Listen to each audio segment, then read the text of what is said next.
We're going to do our pecan mustard encrusted pork. And I've got pork tenderloin here. You can get this at any grocery store. It's a nice lean cut of meat. I'm going to set that in the middle of the plastic wrap. And I'm going to use a pair of gloves. And it's not a food safety thing as much as this is a pretty messy operation. So we're going to coat this pork tenderloin with mustard. And I'll note that this is half a pork tenderloin. You can do the whole thing if you wish. Depends how many people you're feeding.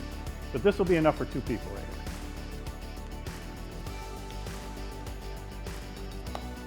I've got coarse ground Dijon mustard. So it's a whole grain. It still has the mustard seed in it. And you could try and put this in a bowl and coat it like that. But I find the best thing to do is just get your hands dirty, smear it on. You want to give it a nice layer of mustard. Now the coarse ground mustard has a much bolder flavor than the regular Dijon. So that is going to really sing with the pecans and the pork and make for a great flavor combination. Okay, I want to get this coated on all the sides. And looks like we're there. So I'm going to take one of my gloves off. And then we're going to sprinkle some pecans on here. And I'm going to keep one glove on because I want to press these in. Make it nice and sticky in the mustard. So flip that over.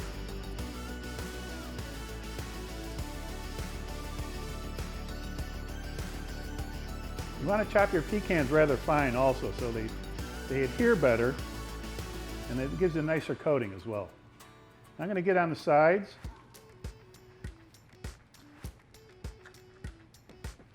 And that's it. I have my pecan encrusted pork tenderloin. I'm going to give my sheet pan a little spray. I'll put my pork tenderloin on there. I'm going to put that into a 375-degree oven.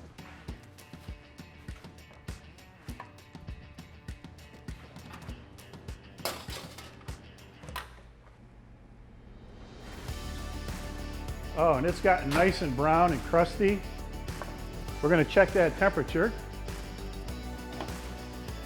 I can't tell just by feeling it because the pork tenderloin's fairly large. So we're going to poke a thermometer in here.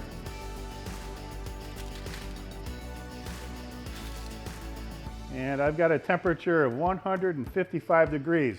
145 is considered food safety wise, but I find that the meat is still quite a bit pink at 145, and a lot of people just don't like to eat pork when it's pink. So I like to cook it a little higher, so this is going to be perfect. Oh, that crust is beautiful. Just the right amount of color.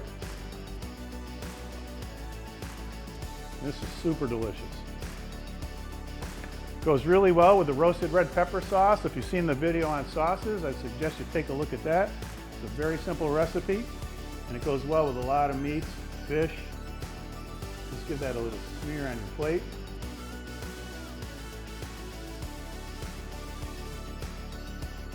I'm Chef Thomas. I hope you make these recipes work for your next dinner party. Get cooking.